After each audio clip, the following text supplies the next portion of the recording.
Welcome to the Cloakroom with Peter Roskam.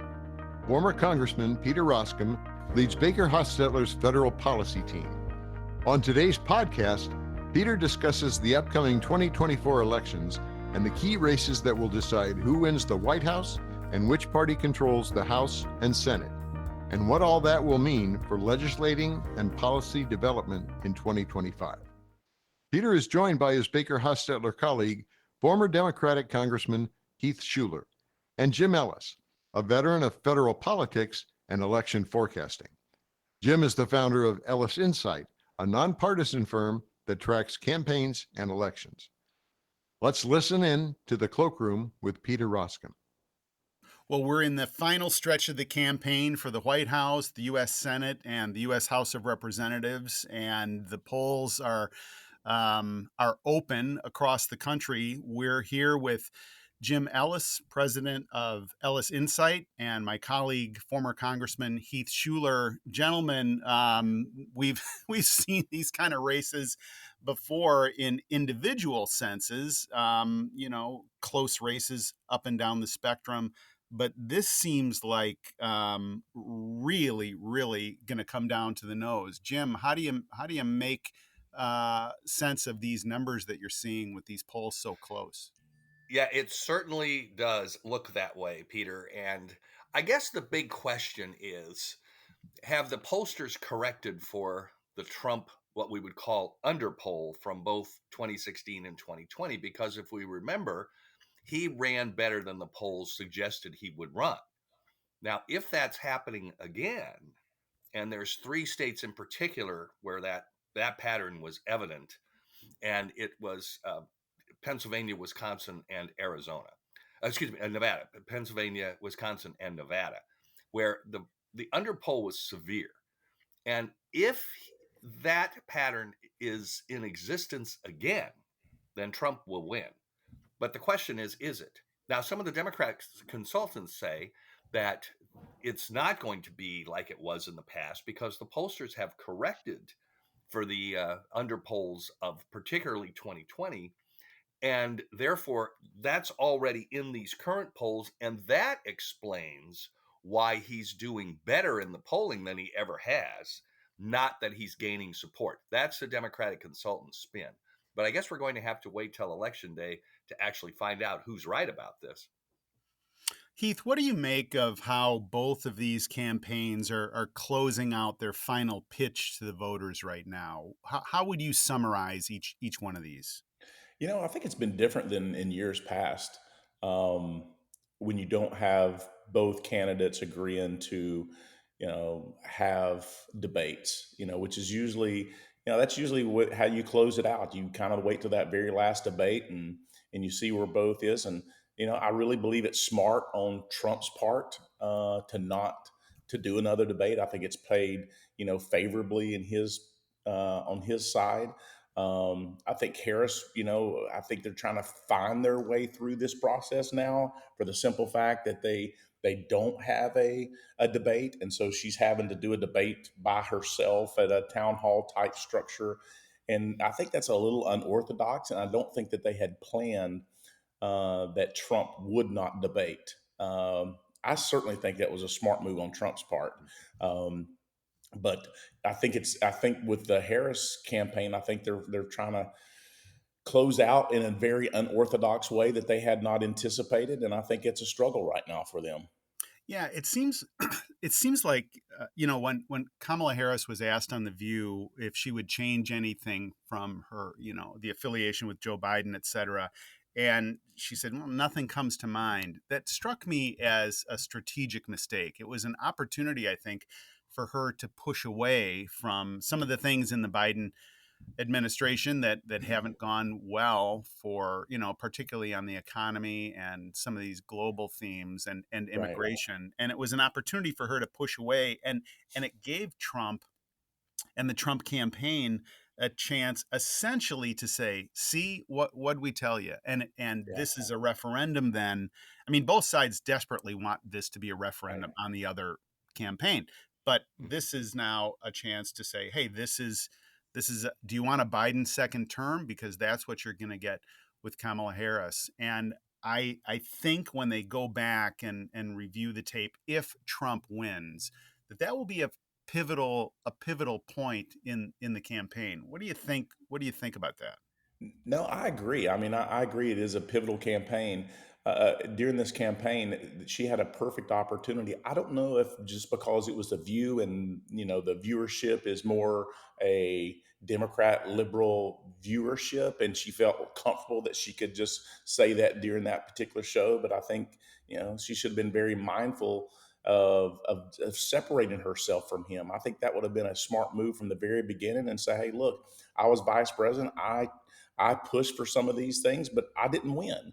And I would assume that Joe Biden would accept that and not feel like it was a slap in his administration. But, people do disagree, and it's okay to do that. And I think that's, Peter, you bring up one of the best points of all. She should have separated herself very, very quickly with Joe Biden, because we knew how dismal his ratings had been. Certainly certainly in the last couple of years. And in a way, he gave her permission when he said, oh, she's going to cut her own path. I cut Yes. my own Yeah. path from President Obama. She's going to Yes. cut her own path, and that's sort of the opportunity then to say, okay, here's what my path is going to look like. Let's shift gears a little bit, Jim. There's three Senate candidates that Mhm. are in super competitive races who, in their closing ads, are affiliating themselves positively with Donald Trump. That's Bob Casey in Pennsylvania, Tammy Baldwin in Wisconsin, and Sherrod Brown in Ohio. What is that? Is that unorthodox? Is that par for the course? What do you think? I think it speaks volumes. It's really surprising that they would do that because um, all of them voted twice to impeach Trump. And now all of a sudden, at the very end, they're changing course. Well, what's that tell you? It tells you that their internal data is not good. It verifies the public polls that shows these races are becoming pure toss-ups, with the other side, the Republicans in this case, in Pennsylvania, Wisconsin, and Ohio, having the momentum. It seems to me to be a Hail Mary pass from all of them. And if I'm at the National Republican Senatorial Committee, I would be very pleased to see those ads coming out. It shows that the Republicans actually are on the right track, and we could have some upsets there. I never really thought that the Wisconsin or Pennsylvania races would flip to the Republicans here, but boy, it's looking more and more like that is a possibility. And I think the Ohio track is really pretty good for the Republican Bernie Moreno. And I think the fact that they are changing their ads now to say something positive, or to attempt in some little tangential way to align themselves at least with some of Trump's policies, is really a good sign for the Republicans.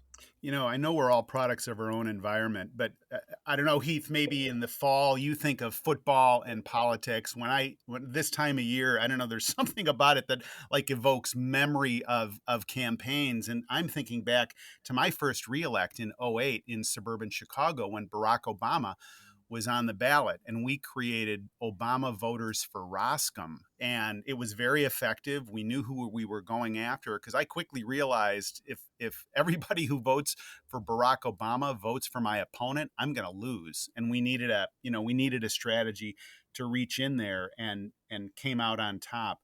I think the same thing is happening at a national level, where there's these cross currents that we haven't seen before. So, for example, Liz Cheney campaigning for Kamala Harris, our former colleague Fred Upton from Michigan, Mm-hmm. former Republican congressman, has endorsed Kamala Harris, and similarly, Trump making inroads into African American men in particular and the Hispanic vote.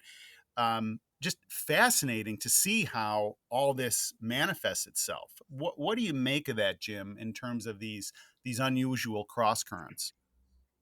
Yeah, I think it's greater than we've seen in the past. And I don't know. You see some of these people that have come out against Trump, and it's particularly those that used to work for him. And I think his response to that's pretty good. I fired all those people because they didn't do a good job, and they're part of the DC swamp. So I think he was pretty and I noticed they don't run that ad anymore. So I think that really sort of was a pretty good response from Trump. The thing that struck me though is, and maybe Heath has some comments about this. I'm surprised at the number of African American icons or leaders or uh, pop figures in the black community that have come forward for Trump. I mean, you've seen a number of these rap artists that come out for him. Yeah, in Detroit here a couple of weeks ago, we brought up the former heavyweight champion Tommy Hearns. I mean, I think that sends a pretty good message to some of the African American men, which is the obvious target there, and it must be working. Otherwise, the Harris campaign wouldn't be sending President Obama into places like Philadelphia to try to get black men to vote for her. So I think this is maybe a real beginning of maybe some changes in the electorate. What do you make of that, Heath? Yeah, I think it's kind of unusual, and Jim, you're spot on. And I think that the Harris campaign's made a horrible mistake trying to garnish that support, and I think that's probably one of the hardest constituency to get out to vote. Is the as black men is one of the hardest. I mean, it's history has proven itself that is one of the hardest to get out. When in fact, I think the Harris campaign should have gone after what I call the Chamber of Commerce Republicans. I think Yeah, she would have had a much better chance of garnishing that support and moving in that role because, I mean, here I live in Tennessee, and what I call what used to be the ranking file Republicans are extremely unhappy with Trump. They think you hear that's embarrassing to the party. We got to take our party back. I mean, they continue to go through that and they say, our party's been hijacked. And yet they'll probably still vote, but I think she should have gone after an opportunity there. And we may look back in history if she would have been able to do that. You may start seeing a flip of how that Chamber of Commerce Republican actually then moves over to more of a Democrat. But instead, and this has always been frustrating for to sit back and watch Democrats when I was a member, is how they just pander to their base when I knew their base was already there, right? I mean, their right. base was going to vote for them, and I never understood that, why they never went closer to the middle. And if any candidate in history of politics had an opportunity to go to the middle, it was Harris. And the reason being is she did not have to go through a primary and garnish the support from the far left and what I consider that radical left. She had the best opportunity of any candidate in history, and guess what? She failed to do that. Yeah, that's a great point. If I can jump in too, and Heath, I think you hit it right on the money. And their responses really demonstrated weakness as opposed to your approach, which would have demonstrated strength. Weakness trying to have to go back and shore up your base at this point in time is definitely showing weakness in a campaign, whereas your approach would have shown strength. And I agree with you. I think she would have had some success in doing that. But actually, Peter, if I could hop in, I'd like to ask Keith a question. He's like the perfect person to ask this question to. I travel around the country doing briefings, and I've been in 9 states since September 30th. And this question, Heath, comes up in every speech I give. And that is, how is the hurricane in Western North Carolina affecting the overall vote?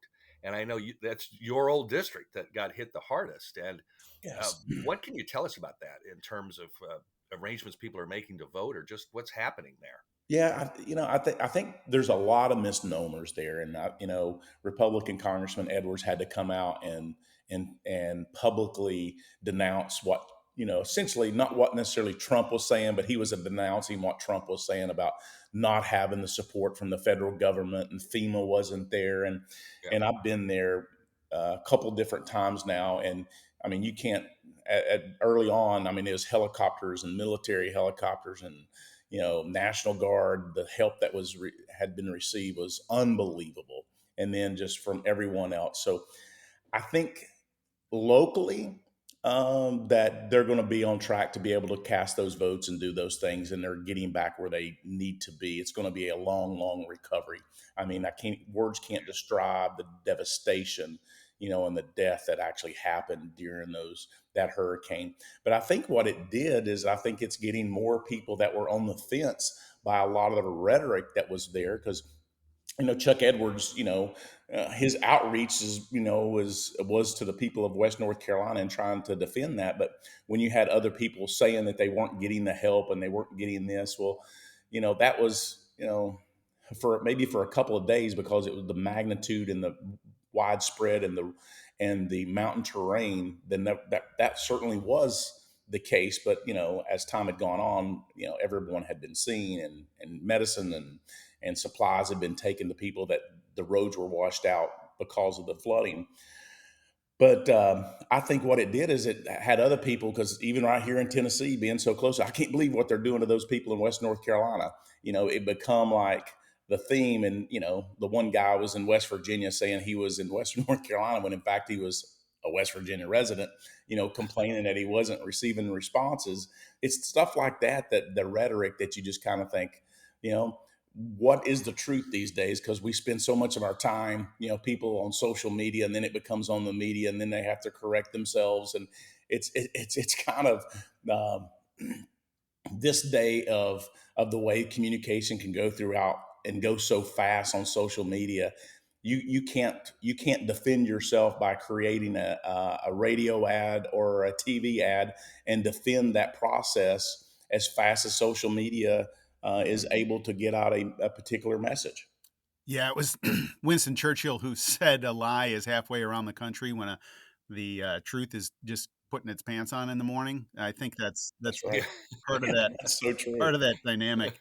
Um, what do you both think of, Heath, when you ran and I ran in '06, you had a get out the vote effort, Schuler for Congress, and who your voters were. You had a strategy to get them to the polls. You were making phone calls on election day to your people, and you had a highly sophisticated system, and so did I. What do you make of what you're hearing about these get out the vote efforts? I think that there's an advantage that the Democrats have moving in this GOTV environment, in that they've got a pretty highly tuned machine. And I'm hearing that the Trump campaign is kind of outsourced this to some other political operations. What do you make of it? Well, I mean, Peter, you and I both were in what we considered. I was in an R+12 district, and I know you were in a very similar Democrat district, that you really had to garner support from both sides. I think you're right. The advantage to Democrats is because that get out the vote effort, and we would make sure we had people, hotlines to call people where we can take them to the voting polls and get support. And every area that had a higher population, that people wanted to get to vote and couldn't get transportation or for whatever reason, we made sure that they had a ride to vote. I think it's easier to do in urban areas, in which would lean the support toward Democrats and get out the vote. And unlike in kind of that rural areas where it's a little more challenging and harder and difficult, making one stop may take 30, 45 minutes to get one person to the polls, or one stop in an urban area, you may be able to take 10 people to the polls. That, I think, is the challenging aspect of getting out the vote in these latter days. And you know, and if the Democrats are going to win, they're going to have to win and really rev up that urban vote. And it's got to be larger than it was in years past. Jim, what do you make of that get out the vote effort on both sides? Uh, I agree with you and Heath. I think the Democrats clearly have the advantage of Trump's campaign to sort of outsource that project to the get out the vote drive. I think that will prove to be a mistake. The two parties are very different in this, in my experience. And get out the vote and the ground operation is usually the heart of a Democratic campaign. But Peter, as you know, the whole consultants and air wars is the heart of the Republican campaign, thinking that that's going to actually drive the vote out. And so I think the Democrats have definitely the advantage. I was in a group, and Karl Rove was talking about this, and he thinks the Democrats definitely have the ground operation. And this was about a month ago. He was saying that the Trump campaign is saying they're going to knock on 1 million doors between that point in time, and this was late September, to the election. But as Rove pointed out, the Democrats are doing that every weekend. Right. So, yeah, I think there's a clear advantage for the Democrats on the ground. So, how much difference does that make? Well, they're designed to turn a close loss into a close win. And I think the Harris operation certainly has the edge there. And in terms of trend line and peaking at the right time, there is a momentum shift, and you can see it in the polls where Wall Street Journal has Trump up 3 right now, and some other polls are showing just momentum on the Trump side, which essentially is allows the Harris campaign to counter with enough time in terms of get out the vote. You know what I mean? It's not like this is breaking over the weekend before election day. They've got enough time, if they're diligent, to be able to put it together and squeeze out every vote. What are you seeing also, Heath? Early voting when we were first coming around wasn't that big a deal, but it is sure a big deal right now. And what's your take on the direction of early voting trends? Well, I'm certainly encouraged. I think for the fact that that's our duty as citizens of this country is to get out and vote. And I'm guilty of it this week. I drove by the early voting polls, and there must have been a line 100 yards long. And I was like, okay, I'll come back later. Came back an hour later, and it was still 100 yards long. So I was like, okay, I've got to find a different location, which is encouraging. We won't, I think it's great that people can get out the vote early, and I really, that's a positive for this nation, that the more people get out the vote, that their voice is being heard, which is a really, really positive thing for our country. And that means people are engaged and listening, and feel that it's an important process of our citizenship. So I like it. I'm encouraged by what I'm seeing, and people are getting out to vote. Makes it a true positive. More polling places, more opportunities. I think I think at first maybe Republicans were in Republican states were hesitant to do that. But I think this being a Republican state and a Republican community that I live in, they're getting out the vote. So I think they're not hesitant like they once were about early voting, that they wanted to vote on election day. So you may see a smaller turnout on election day, but we've certainly seen a higher turnout during the early voting. Jim, as you're looking at these numbers, what are you seeing in terms of any trend that you can discern on early voting? Yes, it's a good point on early voting. I mean, we've already had about 25 million people have already voted.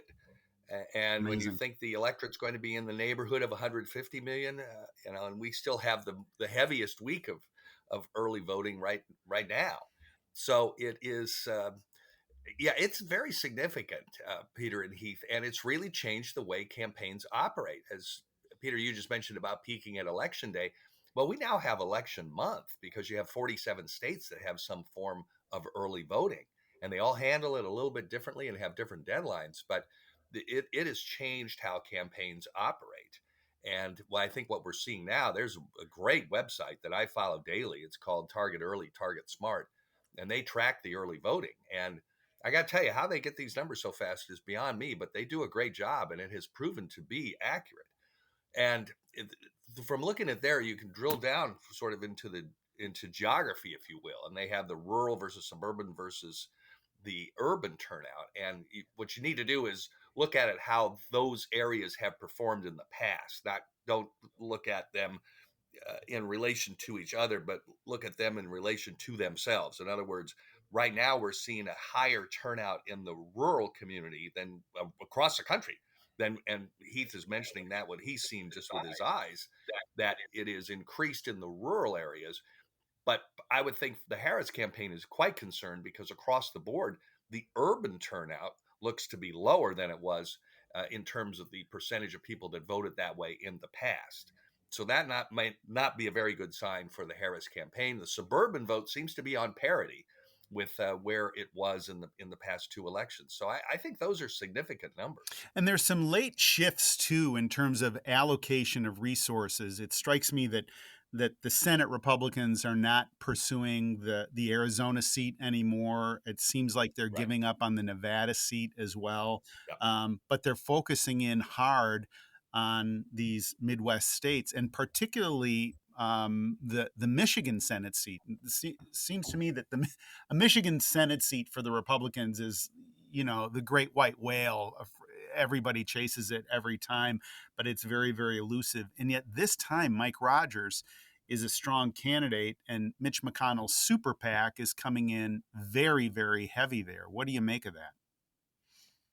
Well, they needed to because Rogers' fundraising actually has lagged behind most of the Senate candidates. So that's what they need to do. But he is an exceptional candidate. And that's something they really haven't had in Michigan before in these statewide races.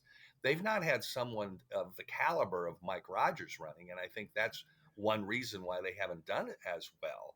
And this time, the Republicans do have a top flight candidate, but so do the Democrats in Congresswoman Alyssa Slotkin. So this is a really tight race, and I think very well run on both sides. And it'll be interesting to see how that transpires on election day. But you're right that we do see different movement of money away from Arizona for the Republicans, away from Nevada, into Pennsylvania, into Wisconsin, into Michigan. And the other one that they've had to spend money on, the Republicans have, and they just dropped 3 million more into it, and they're not happy about it, is to protect that Nebraska seat of Senator Deb Fischer. And she doesn't even have a Democratic opponent. She's got an independent who's running against her and is actually dead even with her in the polling. So that race has turned into something that no one expected. What a sleeper that would be. Could you imagine that if somebody flips the game board and an independent wins in Nebraska? I mean, it's like it'd be that would be news around the country. That's for sure. I think that's a perfect example, guys, is where those, even the farm Republicans, that Chamber of Commerce Republicans, is much likely to vote. They're not going to vote for a Democrat, but they are more likely to vote for an independent. They feel like they're not necessarily going in an opposite direction. So we may start seeing more independent, moderate, Roskam Schuler type candidates in the future than we do now, just for the simple fact that so many people believe that each of their parties have left them. Right, they've gone too far radical right and left, and I think you're going to start seeing more of those independents, and where I think 80% of the American people are. Well, Heath, you'll appreciate this in particular. I was just in Nebraska here about a week ago, and the independent candidate's name is Dan Osborne. And the I'm not everybody's in DC that I've talked to, we can't figure out why this race is going the way it's going, because if you look at Trump's numbers, he's up at 16 points ahead in Nebraska. Senator Pete Ricketts, who also has to run because he's appointed and he has to run to fill the balance of the current term, he's up 18 points. And why is Senator Fisher, the other Republican, down at even or even a little bit behind in some instances? Well, I kind of found out after being there for 15 minutes. I hopped in a rental car, and what comes on the air but an ad from the football icon of Nebraska and former Congressman Tom Osborne, who Mm. won 3 national championships there and is extremely well thought of. And his ad is, we have the same name as the candidate running against Deb Fischer, but I've never met the man. And then he goes on to talk about how he knows Fisher and how great she is. And this ad is not an independent ad. This ad is paid for by Fisher's campaign. So obviously their data is telling them there's some name Oh confusion wow. here. Ah, very good. People getting confused with Tom Osborne, the great head coach, and he was in Congress himself for 3 terms. And so I think they think anyway, the Fisher campaign thinks this is a factor, or they wouldn't have Osborne doing that ad. So I thought, oh, well, this is an interesting twist. It's fascinating how campaigns close out, and let's focus on that in these last couple minutes. So I heard it from someone else, but Kamala Harris's summer of joy has become the autumn of fear. I mean, her closing argument is Trump is a fascist, and not worthy of the presidency. Joe Biden said, we need to lock him up. Interestingly, my wife just shot me an email, and it's a New York Times article from 1948 where Harry Truman was accusing Tom Dewey of similarities to Hitler, and says that Dewey is going to be a fascist tool. So, I mean, it's an old playbook, and Trump is trying to sort of be a more joyful candidate in a way. The McDonald's ploy, the teasing and so forth. Look at everybody; they're having such a great time, and these various closing arguments. How impactful do you think these are going to be when it all comes down to it? Or have people already made up their minds? It's like, look, this is done. I just want to vote and get this thing over with. Well, I think people have had their mind made up for a very long time. I just think that the polling numbers, just try to, they don't necessarily always get it right, or the margin of error is just wrong. I can't, if you look at the two candidates, you certainly couldn't see more diverse candidates probably in the history of our country. They are, so try to find, what issues you stand on. If it's a single issue that some voters are, is it multiple issues? I just find it really hard that there are people that haven't made up their mind in the last month. It just truly shocks me that because of the differences of who they are, and I don't want to. It doesn't sound, but I think people hold different candidates to different thresholds. I mean, Harris, if she says one bobble up, then it's like, oh wow, she did this. And I call Trump. He's always been Teflon to me. The guy can say absolutely anything, and it just like rolls right off of him. And it never sticks. And any other candidate can say whatever they want, and it sticks. And it sounds like, well, better than that. Well, that's just Trump, right? One side says, well, that's just Trump. That's the way he is. And the other side says, well, better than that. You've been in politics for a while. You understand. You should have known better. And I just don't think that the electorate out there is. I think they've already made their decision months as soon as after the first debate. If there was any question, I think that decisions was made one way or the other. And I think we're just going through the process now, and whoever garnishes and gets out the vote now. Jim, do you think these closing arguments matter? Yes, I think so too. It's whoever can really get their people out. But I think this is another good sign for the Trump campaign that this is going to be their closing shot. They're just going back to those tired old things they've said about Trump over the years that people have pretty well ignored. If that's all they've got, I think that's a pretty good sign for Trump. It's going to be interesting. In earlier podcasts, we were commenting after the Republican convention this summer that the Republicans were irrationally exuberant and confident. After the Democratic convention, the Democrats were irrationally confident and exuberant, and it turns out that was right. This is a dogfight. It's going to come down to very close margins in these battleground states. And I know I learn every time the three of us get into a conversation, and I really appreciate, Heath, your time today, and Jim, and look forward to us unpacking this election after Election Day. So this is the Cloakroom with Peter Roskam. Thanks for listening, and we'll be back soon. Bye-bye. Thank you, Peter, Heath, and Jim. If you have any questions for Peter, his full contact information is in the show notes. As always, thanks for listening to Baker Hosts and The Cloakroom with Peter Roskam. Comments heard on Baker Hosts are for informational purposes and should not be construed as legal advice regarding any specific facts or circumstances. Listeners should not act upon the information provided on Baker Hosts without first consulting with a lawyer directly. The opinions expressed on Baker Hosts are those of participants appearing on the program and do not necessarily reflect those of the firm. For more information about our practices and experience, please visit bakerlaw.com.